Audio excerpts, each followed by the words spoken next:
job interview is a lot like a first date. You're both interested, and the whole reason for the conversation is to see if you're a good match. You're wearing a nice outfit for the occasion, you smell good, hopefully, and you want them to find you more attractive than other candidates.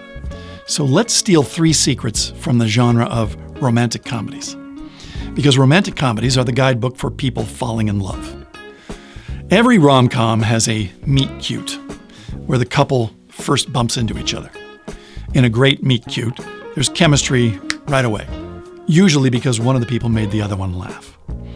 Now, if you're like most people, or like me, the only time you think of some perfect, amusing remark is about a half hour after you needed it.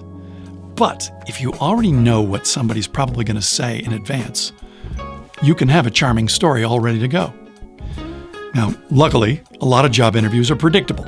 Any AI chatbot will list the most common questions job candidates get, and chances are excellent that one of those questions is going to be, "Tell me about yourself." Well, in your romantic comedy, that's your moment. So, pretend you're being interviewed for your first job after college. If you're being interviewed, your resume has already done its job. Most of the time, you don't have to repeat what's on it. So when someone says, "Tell me about yourself," they want to learn about the human being behind the resume. The same way on a first date that the other person might say, "So, what do you do?" As a guide, you can use the present, past, future model, where you might say, "Well, at the moment, I'm an intern at Merrill Lynch, where I'm learning what it takes to be a market analyst, and I'm quite keen to get ferociously good at that. And I studied finance in school and was one of the very few people who actually loved their major. So I wound up doing a lot of unofficial TA work for my econ professor, and that sparked my interest in the analyst niche." He was the one, by the way, who recommended I apply with you because he portrayed it as a really good place to grow. And I was accepted for the graduate program, but he said that if I applied myself at your company the way I had in school, I would learn more from you. So I'm quite desperate to impress you. Now, in one fairly concise narration, you were able to say what you're doing now, your relevant past experience, and why you'd be motivated to do a good job for their company aside from the money. But think about the subtler messages that got sent with a paragraph like that. So, for example, with the remark, "I was one of the few people who actually loved their major," it says you enjoy learning about the very category that they're hiring for. "My professor said that if I worked as hard for you as I had at school, I'd learn more from you than going to graduate school."